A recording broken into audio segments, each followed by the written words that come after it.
What is up, YouTube? So we're going to be watching Ray Williams again. This video is called This Teen Girl Becomes a Terrorist or Became a Terrorist. Sounds interesting, so we're going to go ahead and get into this video. This was posted about a day ago. So let's get into it. Whoa, why I pressed that? My bad, y'all.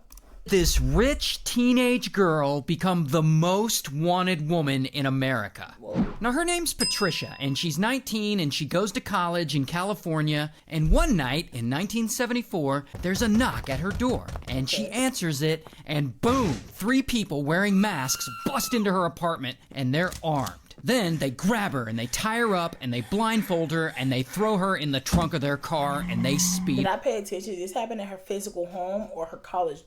It wouldn't be a dorm, but would it be like an apartment, college apartment? I don't know.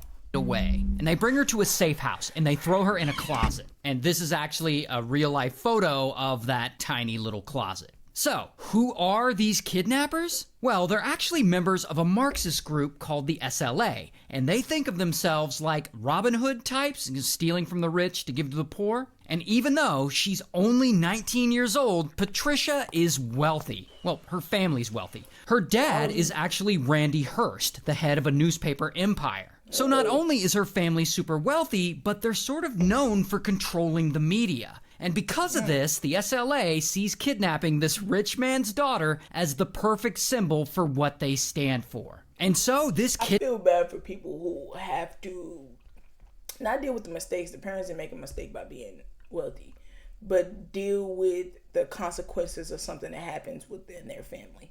Like, that girl didn't do anything wrong to this point, from this time stamp that we're seeing it. She didn't do anything wrong. She just what's it called? Dang, I can't find a word. Well,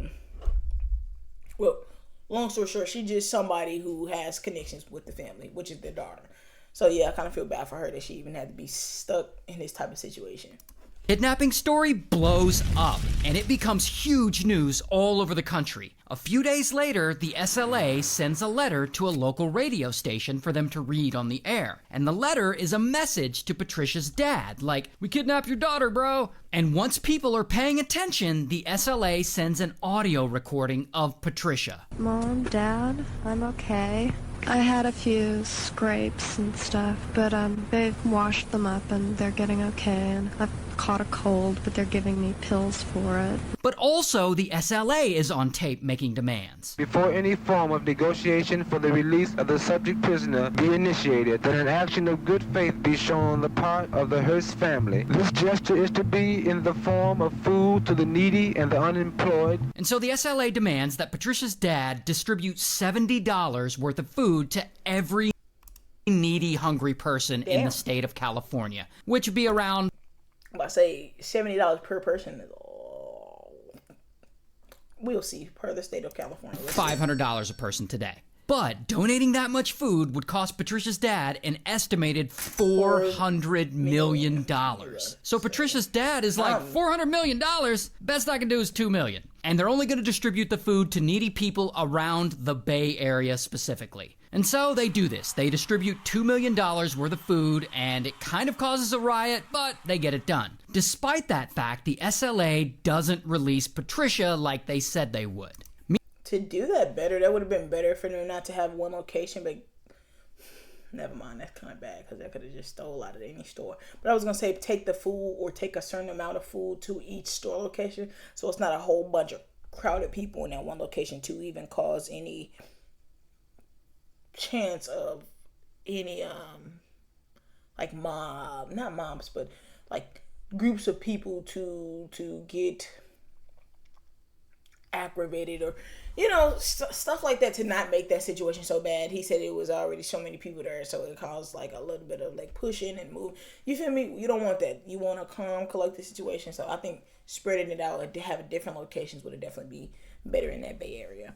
Meanwhile, Patricia's captors have started letting her out of the closet little by little. And she's been talking to them and listening to some of the things they're preaching, and they're making her read their manifestos and stuff. And over the course of a few weeks, she's like, damn, some of the SLA's ideas kind of make sense. I mean, they're pro-women, they're anti-racism, they want the rich to help the needy. Understandable, I understand what they try to get to, but your point of trying to, or the way you try to push that out, your narrative out, was definitely not right. You're not supposed to kidnap people. How you want to do great and do good for other people, but then kidnap the man's daughter? No, it's not how you go about doing things. I understand you want things done and you want it done now, understandable, but violence and illegal stuff is not the way. Not the way, man.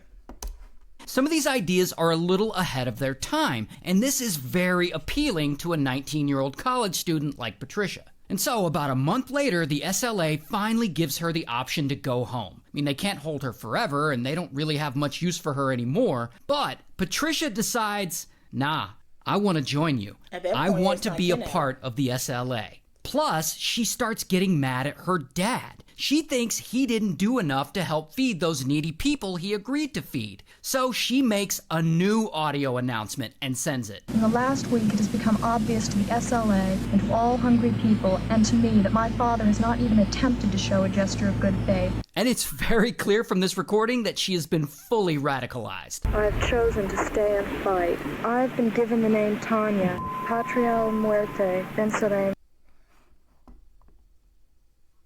Okay, Tanya. Then, about 2 weeks later, the SLA goes to rob a bank. And Patricia, as one I understand you want your things, your ideals to be met, but why y'all robbing banks and kidnapping people? Not the way to go. Why not protest or do something else? You robbing? No, that ain't gonna make them do nothing but not want to ever help.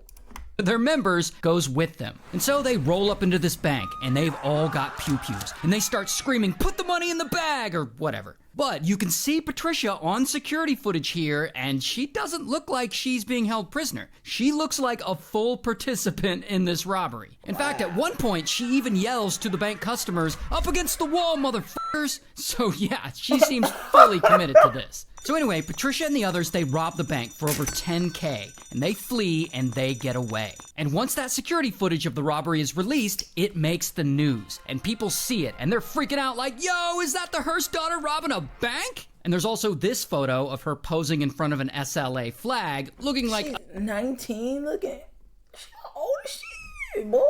A total badass. But anyway, all of this is pissing the FBI off, because they've been looking for the SLA hideout and they can't seem to find them. And so they put them all on the FBI's most wanted list, including Patricia, who you can see right here. So, now that their pictures are everywhere, the SLA knows it's only a matter of time before they're caught. So the whole group moves from the Bay Area all the way down to Los Angeles. And there is where shit starts to get real.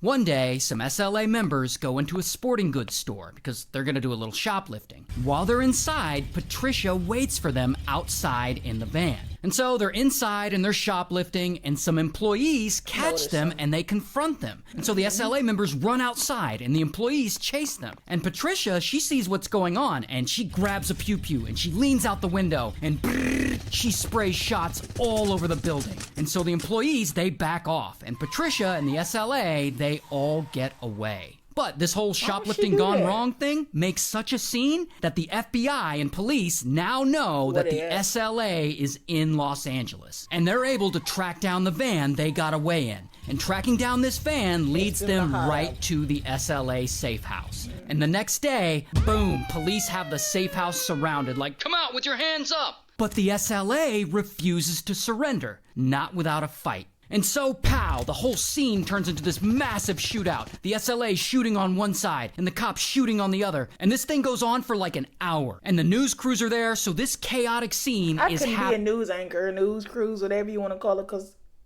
what? Unless you got me on the SWAT outfit with a, I would need a SWAT outfit and a SWAT, what's that thing called? The plexiglass they be holding. Yeah, that's what I would need. You nah. I'm over recorded talking in a not happening. Happening live on TV. And eventually, police are like, all right then. And they throw some tear gas into one of the windows of the safe house, and you could see the place all fogging up. And then suddenly, kaboom, the SLA house catches on fire, and the whole place goes up in flames. And the SLA members inside, they all end up unalived. Some from gunshots, and some from the fire. But Patricia is nowhere to be found. And that's because she wasn't actually in the safe house. She's lying low with some other SLA members about 30 minutes away in a hotel. And so they're in that hotel and they hear the news of all the other members dying in the shootout. And they're like, oh shit. And so they go on the run. 16 months later, FBI tracks some SLA members to an apartment in San Francisco. And they swoop in and bam, they finally arrest them and Patricia. Here's her mugshot. Now, when Patricia is Patricia Campbell Hurst arrested, she appears to stand by her choice to join the SLA. I mean, you can see her here smiling, throwing up the revolutionary salute. And when she's booked, they ask her occupation, and she tells them urban guerrilla. So, like, she's all in. But later, during her trial, she completely flips. She's like, actually, I was brainwashed. I was coerced into committing all those crimes. And, you know, maybe she was. I don't know. You decide. I'm just a storyteller. But anyway, I guess the jury doesn't... She is 19, but that's still an adult.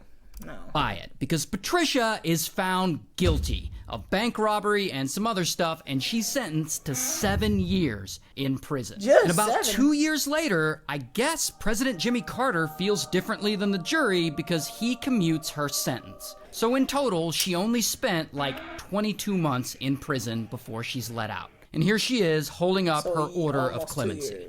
Wow. Man, they should have, boy, what? They let her go like that. Anyways, I don't know. She was weird. Why would you even, like, when somebody took me hostage, I understand if you understand what they were. Why did you stay with them? Why would you stay with them?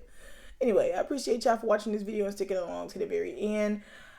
I'm glad y'all watched with me. If you have any questions or any, I say questions. Oh my God, I keep thinking of this work stuff. Anyway, but if y'all have any recommendations on another video we should watch in the comment, where we should watch on this channel, put it in the comments below.